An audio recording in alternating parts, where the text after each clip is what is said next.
बिस्मिल्लाहिर्रहमानिर्रहीम। हजरत याहिया अलैहिस्सलाम अल्लाह के खौफ में रोने वाले नबी।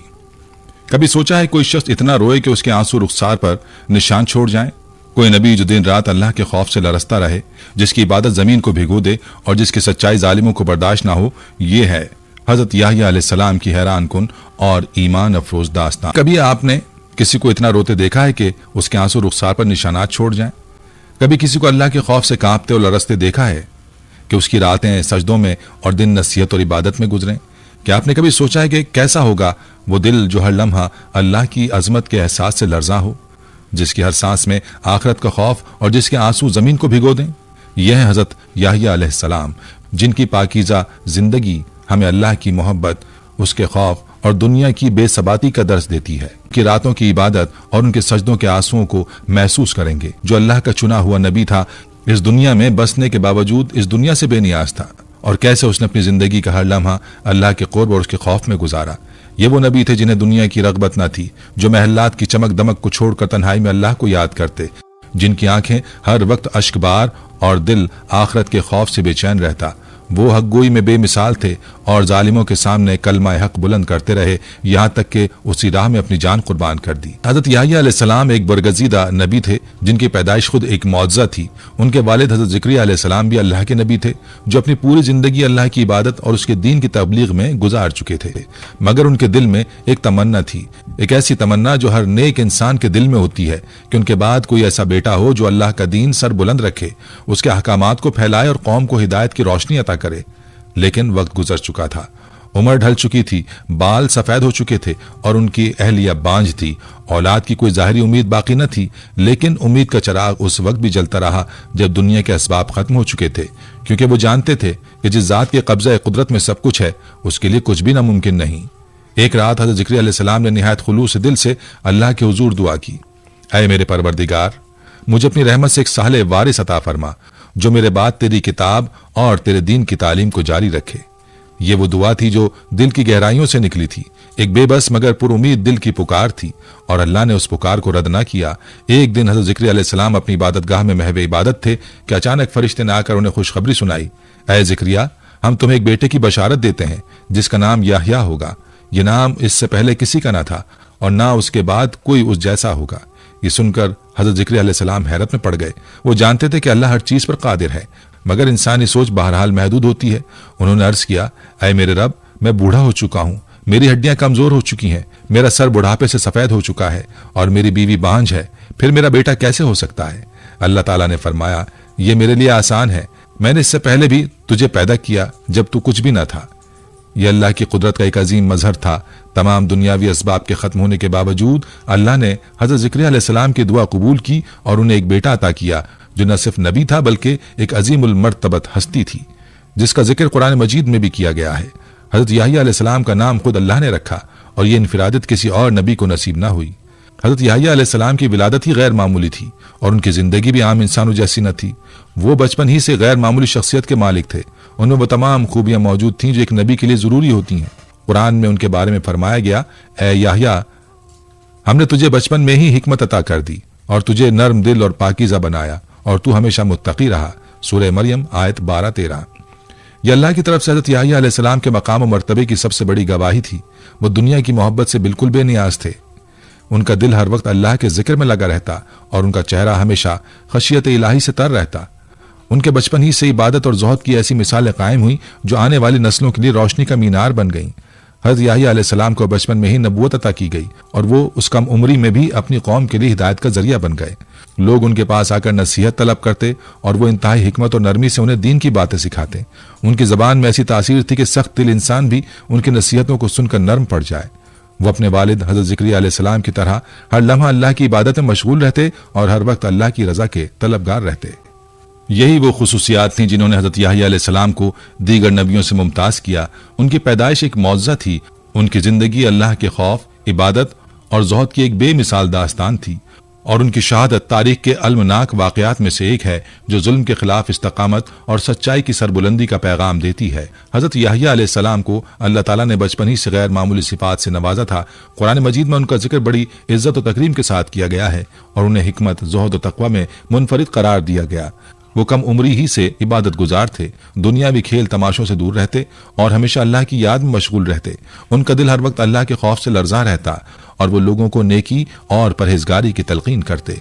उन पर अल्लाह की खास रहमत थी जिसकी बदौलत वो पाकीज़ा और गुनाहों से महफूज जिंदगी बसर करते। उनकी तबीयत में इंतहाई सादगी, इनकिसारी और खशियत इलाही पाई जाती थी और वो हर लम्हा अल्लाह की रजा के तालिब रहते। उनका लिबास सादा, खुराक महदूद और तर्ज जिंदगी दुनियावी लज्जतों से बिल्कुल खाली था, क्योंकि उनकी नज़र हमेशा आखिरत पर मरकूज रहती। हजरत याहिया अलैहिस्सलाम की जिंदगी अल्लाह के खौफ और कसरत गिरिया की एक मिसाल है, जिसमें आजी, खुशू और तकवा का ऐसा रंग झलकता है जो हर साहिब ईमान के लिए मशअल राह है। वो उन बरगजीदा नबियों में से थे जिनके दिल हर लम्हा अल्लाह की अजमत के एहसास से लरजा रहते और जिनकी रातें सजदों और दुआओं और आंसुओं में बसर होती।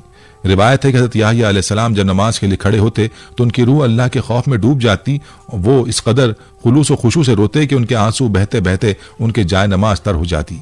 वो अपने खालिक की बारगाह में इतनी आजी और इनकिसारी के साथ दुआ करते कि देखने वाले भी बेइख्तियार रो पड़ते। उनके रोने में सिर्फ खौफ नहीं था बल्कि अल्लाह की बेपनाह मोहब्बत और उसकी रहमत की तलब भी शामिल थी। वो अल्लाह के कहर से लरसते जरूर थे मगर उसकी रहमत के भी उम्मीदवार थे। वो जानते थे कि अल्लाह की पकड़ सख्त है लेकिन उसकी रहमत उसके गजब पर गालिब आती है, इसलिए वो हर वक्त मगफिरत और रजा के तलबगार रहते। हज़रत याहिया अलैहिस्सलाम का दिन भी जिक्र इलाही, इबादत और नसीहत में गुजरता था। जब भी किसी महफिल में आखिरत, हिसाब किताब या जहन्नुम का जिक्र आता, उन पर शदीद कपकपी तारी हो जाती और वो ज़ारो कतार रोने लगते। वो दुनिया की हकीकत को खूब समझते थे, जानते थे कि यह जिंदगी आर्जी है और असल जिंदगी वो है जो क़यामत के बाद शुरू होगी। यही सोचकर वो हमेशा आखिरत की तैयारी में मशगूल रहते। बाज़ रिवायात में जिक्र मिलता है कि उनके आंसू इतने ज्यादा बहते कि उनके रुखसार पर मुस्तकिल निशानात पड़ चुके थे। उनके आंसू गवाही देते थे कि वह अल्लाह के हुजूर हकीकी आजिज़ी और खशियत का नमूना थे। हज़रत याहिया अलैहिस्सलाम की खशियत का आलम यह था कि वो जब किसी वादी में से गुजरते, वहां के दरख्त और परिंदे भी उनकी इबादत से मुतासिर होते। जब वो अल्लाह की हम्द सना करते तो ऐसा महसूस होता कि पूरी फजा में एक रूहानी कैफियत तारी हो गई हो। रिवायत में है कि जब वो दुआ के लिए हाथ उठाते तो परिंदे भी अपनी आवाजें बंद कर लेते, गोया वो भी उनकी फरियाद सुन रहे हों। उनका दिल अल्लाह की मोहब्बत और उसके खौफ में इतना डूबा हुआ था कि वो अपनी पाकीज़ा और मासूमाना जिंदगी के बावजूद खुद को किसी आम गुनहगार इंसान से कम नहीं समझते थे। वो हर लम्हा अल्लाह की मगफिरत के तलबगार रहते, अपनी हर सांस में इस्तग़फ़ार करते और हर पल अल्लाह की रहमत के उम्मीदवार बने रहते। हज़रत याहिया अलैहिस्सलाम का यह अंदाज़ ज़िंदगी हमें सिखाता है कि हकीकी कामयाबी दुनिया की मोहब्बत में गिरफ्तार होने में नहीं बल्कि अल्लाह की मोहब्बत और उसके खौफ में जीने में है। वो हमें याद दिलाते हैं कि जो दिल अल्लाह के खौफ से कांपता है, जो आंखें उसकी खशियत में आंसू बहाती हैं, वो क़यामत के दिन अजाब से महफूज रहेंगी। उनकी ज़िंदगी एक अमली दर्स है कि अगर कोई शख्स अल्लाह से मोहब्बत करता है तो वो उसकी नाफरमानी से भी डरता है। यही खौफ, यही इश्क और यही क़ुर्ब इलाही का जज्बा था जिसने हज़रत याहिया अलैहिस्सलाम को एक अजीम नबी का दर्जा अता किया। एक मरतबा हज़रत याहिया अलैहिस्सलाम के पास कुछ लोग आए और उनसे सवाल किया, आप अल्लाह के बरगज़ीदा नबी हैं, मासूम हैं, गुनाहों से पाक हैं, फिर आप इतना क्यों ज्यादा रोए, अल्लाह से इस कदर क्यों डरते हैं? ये सवाल सुनकर हज़रत याहिया अलैहिस्सलाम का चेहरा मजीद संजीदा हो गया।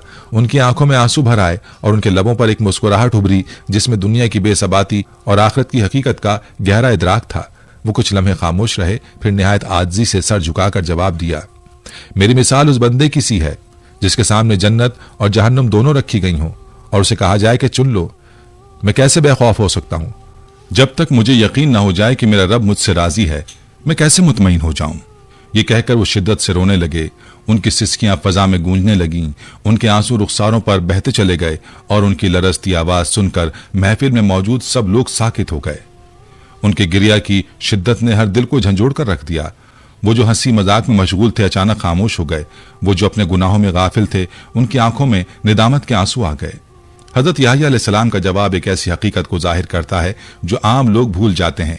वो अल्लाह के बरगज़ीदा नबी होने के बावजूद कभी अपनी नेकियों पर गुरूर नहीं करते थे। वो हमेशा आखिरत की फिक्र और अल्लाह की अजमत के एहसास में डूबे रहते। उन्हें मालूम था कि जन्नत कोई मामूली नाम नहीं और जहन्नुम की हौलनाकी सिर्फ सुनने की चीज नहीं बल्कि एक ऐसी हकीकत है जिससे पनाह मांगनी चाहिए। वो जानते थे कि जो शख्स अल्लाह की रजा के बगैर दुनिया से रुखसत हो जाए वो कितनी बड़ी महरूमी में मुब्तला होगा। यह एहसास उन्हें लम्हा ब लम्हा अल्लाह के हुजूर झुकने और उसकी रहमत के तलबगार बनने पर मजबूर करता। उनकी सादगी और खशियत ने हजारों दिलों को नरम कर दिया। जो लोग उनसे अल्लाह की मोहब्बत और खौफ के बारे में सवाल करने आए थे वो खुद भी सजदे में गिरकर इस्तग़फ़ार करने लगे। उनके आंसू, उनके अल्फाज और उनकी लरसती हुई आवाज़ ने सबको ये सबक दे दिया कि अल्लाह के नेक बंदे अपनी नेकियों पर इतराते नहीं बल्कि हर लम्हा अल्लाह की रज़ा के लिए फ़िक्रमंद रहते हैं। वो दुनिया के फ़रेब में मुब्तला नहीं होते बल्कि हर वक्त अपने रब के सामने झुकने और उसकी मग़फ़िरत की तलब में रहते हैं। यही वो कैफियत है जो हज़रत याह्या अलैहिस्सलाम की ज़िंदगी का सबसे रोशन पहलू थी। एक दिन हज़रत याह्या अलैहिस्सलाम एक बड़े मजमे में वाज़ फरमा रहे थे। वो हमेशा लोगों को अल्लाह की इताअत की तलकीन करते और उन्हें नाफरमानी के अंजाम से खबरदार करते थे, मगर उस दिन उनके अल्फाज में ख़ास दर्द और शिद्दत थी। उनका चेहरा नूरानी मगर संजीदा था, आंखों में खशियत इलाही की झलक नुमाया थी और जबान से निकलने वाले अल्फाज बराह रास्त दिलों में असर कर रहे थे। वो लोगों को गुनाहों के नुकसानात और आखिरत की सख्तियों के बारे में आगाह कर रहे थे। जब उन्होंने जहन्नुम के अजाब और अल्लाह की नाफरमानी के हौलनाक नताइज का जिक्र किया तो उनकी आवाज़ भिर्रा गई। एक लम्हे के लिए वो खामोश हो गए, जैसे अल्फाज साथ छोड़ते गए हों। फिर अचानक उन पर शदीद लर्जा तारी हो गया और वो खुद पर काबू ना रख सके। वो आसमान की तरफ देखने लगे, आंखों से आंसू जारी हो गए और वो ज़ारो कतार रोने लगे। उनकी हिचकियां बंद गईं, दिल खौफ खुदा से लरसने लगा और वो बेइख्तियार अपने हाथ बुलंद करके दुआ करने लगे, ऐ मेरे रब, काश लोग जान सकें कि तेरी नाफरमानी का अंजाम कितना भयानक है। काश उन्हें एहसास हो कि गुनाहों की तरफ बढ़ते कदम दर हकीकत जहन्नुम की तरफ बढ़ रहे हैं। ऐ अल्लाह, उन्हें हिदायत अता फरमा, इन्हें अपने अजाब से बचा ले और इनके दिलों में अपना खौफ बिठा दे। ये कहकर वो और ज्यादा शिद्दत से रोने लगे। उनकी दुआओं में इतना दर्द और सच्चाई थी कि मजमे में सन्नाटा छा गया। लोगों पर सख्ता तारी हो गया। कुछ अफराद की आंखें अश्कबार हो गईं, कुछ कांपने लगे और कुछ खौफ से सजदे में गिर पड़े। कई लोग अपने गुनाहों पर नादिम होकर बुलंद आवाज में इस्तग़फ़ार करने लगे और कुछ ऐसी कैफियत में चले गए जैसे उनके दिलों में एक नई रोशनी दाखिल हो गई हो। रिवायात में आता है कि जब हज़रत याह्या अलैहिस्सलाम दुआ करते तो आसमान के परिंदे भी खामोश हो जाते, जैसे फजा भी उनके आंसुओं और खुशू का एहतराम करती हो। दरख्तों के पत्ते साकित हो जाते, हवाएं थम जाती और ऐसा लगता जैसे जमीन और आसमान भी उनकी गिरिया उजारी में शरीक हो गए हों। उनके दिल में अल्लाह की मोहब्बत और खशियत का ऐसा समंदर मौजूदन था कि उनकी हर दुआ आसमान तक पहुंचती महसूस होती। हज़रत याह्या अलैहिस्सलाम की यही आजी, अल्लाह के खौफ में बहने वाले आंसू और उनका सच्चा जज्बा ही था जो उनके वाज को एक आम तकरीर से बढ़कर एक रूहानी तजर्बा बना देता था। उनके अल्फाज दिलों में पेवस्त हो जाते और लोगों को अपनी जिंदगी बदलने पर मजबूर कर देते। उनकी मजलिसों में बैठने वाले कभी वैसे ना रहते जैसे वो पहले थे। वो या तो ताइब हो जाते या खौफ इलाही में लरजने लगते। उनका हर आंसू अल्लाह की रहमत को खींच लाता, उनकी हर दुआ आसमान के दरवाजे पर दस्तक देती। हज़रत याह्या अलैहिस्सलाम की जिंदगी मुकम्मल तौर पर सादगी, ज़ुहद और दुनिया से बेरगबती का एक बेमिसाल नमूना थी। वो दुनियावी आसाइशों और ऐशो इशरत से न सिर्फ खुद को दूर रखते बल्कि दूसरों को भी इस फरेब नज़र से बचने की तलकीन करते। उनकी तबीयत में आजी, कनात और तवक्कल का यह आलम था कि उन्होंने कभी मालो दौलत की ख्वाहिश नहीं की, न किसी नर्म नाजुक लिबास की आरजू की और न ही किसी दुनियावी लज्जत की तरफ माइल हुए। उनके लिबास की सादगी इस बात की गवाह थी कि वो दुनिया को महज एक फानी सराय समझते थे। बाज रिवायात के मुताबिक उनका लिबास खुरदरा और सादा होता, जो अक्सर ऊन या खजूर के पत्तों से बनाया जाता था। वो शाहाना लिबास, कीमती रेशम या आरामदेह कपड़ों से दूर रहते और सख्त सादगी में जिंदगी बसर करते। उनकी खुराक भी दुनिया की रगबत से बेनियाज होने की अलामत थी। वो ना ही पुरताइश खाने खाते और ना ही किसी खास जायके की तलब रखते थे। रिवायत है कि उनकी खुराक इंतहाई सादा थी। कभी दरख्तों के फल, कभी खुरदरो सब्जियां और कभी महज शहद और जंगली फलों पर गुजारा कर लेते। वो अपनी भूख को कम से कम रखते और खाने को बस एक जरूरत के तौर पर लेते, न कि कोई ख्वाहिश। बाज रिवायत में यह भी मिलता है कि बाज औकात सिर्फ घास या पत्तों पर गुजारा कर लेते, मगर किसी के आगे हाथ फैलाना पसंद ना करते। हज़रत याह्या अलैहिस्सलाम की रिहाइश भी दुनिया की मोहब्बत से उनकी बेरगबती का एक वाज़ेह सबूत थी। वो ना तो किसी आलीशान महल में रहते, न किसी बड़ी आबादी में, बल्कि ज्यादातर जंगलों, वादियों और सुनसान मकामात पर अपना वक्त गुजारते। उन्हें तन्हाई महबूब थी, क्योंकि वो जानते थे कि खिलवत में इबादत ज्यादा खालिस होती है और दिल अल्लाह की याद में ज्यादा यकसू रहता है।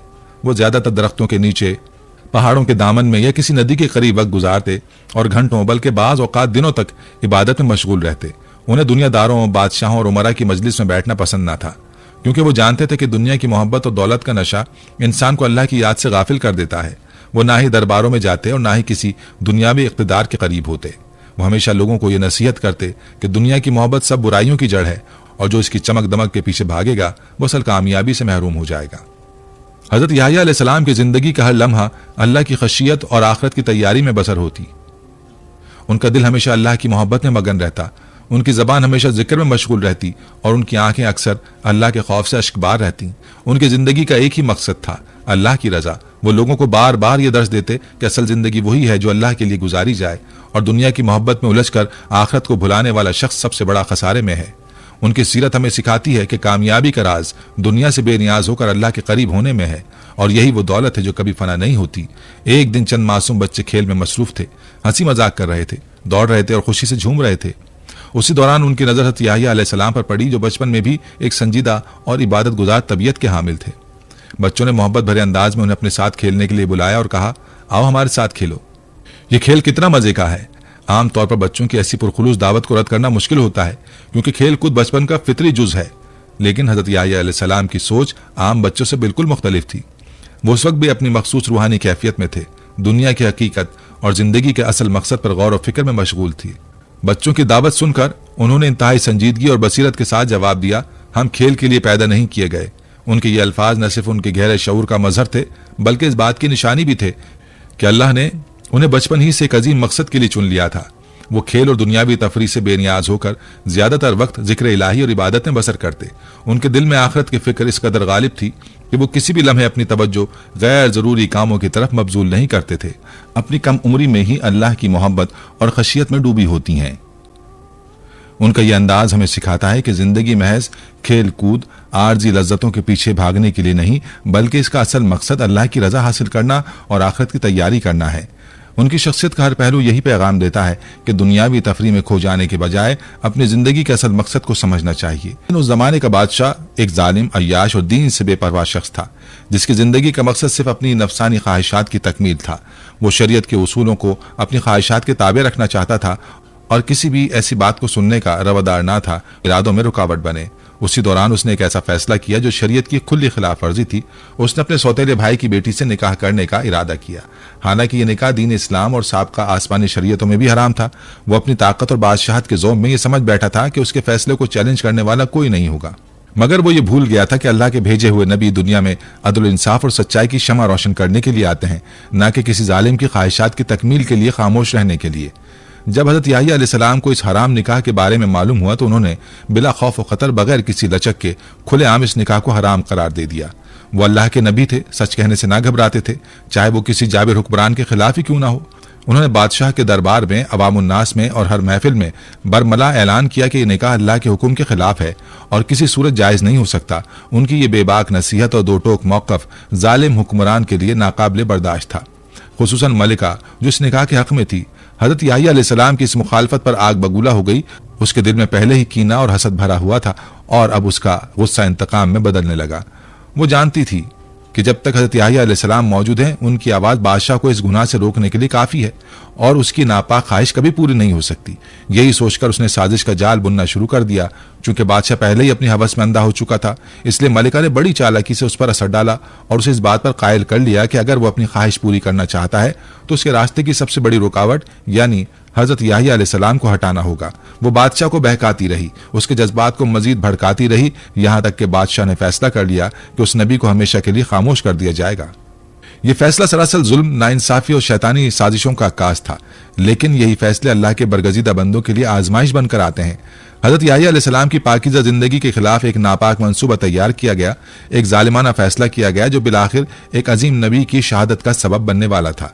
बादशाह ने अपने सिपाहियों को हुक्म दिया कि हज़रत याहिया अलैहिस्सलाम को गिरफ्तार करके कत्ल कर दिया जाए ताकि उसकी राह की आखिरी रुकावट भी खत्म हो जाए। इस फैसले ने दर हकीकत उसकी तबाही की बुनियाद रख दी, क्योंकि अल्लाह के नबी को कत्ल करना अल्लाह के गजब को दावत देने के मुतरादिफ था। मगर उस वक्त अहले दुनिया उस जालिम के इख्तिदार को देखकर शायद यही सोच रहे थे कि वो जो चाहे कर सकता है, जबकि अल्लाह की अदालत में फैसले कुछ और ही हो रहे थे। हज़रत याहिया अलैहिस्सलाम की शहादत तारीख में उन अलमनाक और रूह फरसा वाक़यात में से एक है जो हक की सरबुलंदी, बातिल के खिलाफ इस्तकामत और अल्लाह के दीन की हिफाजत के लिए कुर्बानी देने का लाजवाल सबक देता है। आप एक ऐसे नबी थे जिन्होंने अपने ज़माने के जालिम बादशाह के खिलाफ आवाज़ बुलंद की, जो अपने नफ्स की ख्वाहिशात का गुलाम था और दीन के उसूलों को रोंदना चाहता था। जब बादशाह ने अपनी सौतेली बेटी से निकाह का नापाक इरादा किया तो हज़रत याहिया अलैहिस्सलाम ने बगैर किसी खौफ के उसे हराम करार दिया और बरमला हक बात कह दी। आपकी जुर्रतमंदाना तबलीग ने जालिम को बेचैन कर दिया और उसकी मलका जो खुद भी इस गुनाह में शरीक थी, हज़रत याहिया अलैहिस्सलाम के खिलाफ इंतकाम की आग में जलने लगी। आखिरकार बादशाह ने अपनी हवस की तकमील और इख्तिदार की बका के लिए फैसला किया कि हज़रत याह्या अलैहिस्सलाम को कत्ल कर दिया जाए। रिवायत में आता है कि जब सिपाहियों को हज़रत याह्या अलैहिस्सलाम की शहादत का हुक्म दिया गया तो वो उस वक्त अल्लाह की इबादत में मशगूल थे। वो सजदे में झुके हुए थे, अपने रब की हम्द व सना में मसरूफ थे कि उन्हीं लम्हात में सफ़ाक कातिल मस्जिद में दाखिल हुए। उनके हाथों में तलवारें थीं, उनकी नीयत में खालिस जुल्म था, लेकिन हज़रत याह्या अलैहिस्सलाम का दिल अल्लाह के नूर से मुनव्वर था। वो अपनी नमाज मुकम्मल कर रहे थे जब उन पर हमला कर दिया गया। जालिमों ने उनका सर तन से जुदा कर दिया और जुल्म बर्बरीत की इंतहा देखें कि उस मुकद्दस सर को एक तश्त में रखकर बादशाह के दरबार में पेश किया गया, लेकिन अल्लाह के बरगजीदा नबी की शहादत को भी अल्लाह ने एक मौजज़ा बना दिया। बाज रिवायात में जिक्र मिलता है कि जब हज़रत याह्या अलैहिस्सलाम का सर दरबार में पहुंचाया गया तो वो अल्लाह के जिक्र में मसरूफ था। उनके लबों से तौहीद के कलिमात जारी थे। वो होंठ जो अल्लाह की हमेशा बड़ाई बयान करते थे, वो जबान जो हमेशा हक की गवाही देती थी, वो आज भी जुल्म के ऐवानों में गूंज रही थी। यूं लगता था कि उनका सर जालिमों के जुल्म का पर्दा चाक कर रहा हो। गोया वो अपनी जान का नजराना पेश करके भी हक की आवाज को बुलंद कर रहे थे। लेकिन ये कहानी यहाँ खत्म नहीं होती। अल्लाह का निज़ाम हमेशा हक की फतह और बातिल की शिकस्त पर मुश्तमिल होता है। वो बादशाह जिसने हज़रत याह्या अलैहिस्सलाम के खून से अपने महल को आलूदा किया, वो ज्यादा अरसे तक जुल्म की मसनद पर ना बैठ सका। कुछ ही अरसे बाद उसका इक़्तिदार खत्म हो गया, उसका जुल्म बर्बादी में बदल गया और वो खुद भी इबरतनाक अंजाम को पहुंचा।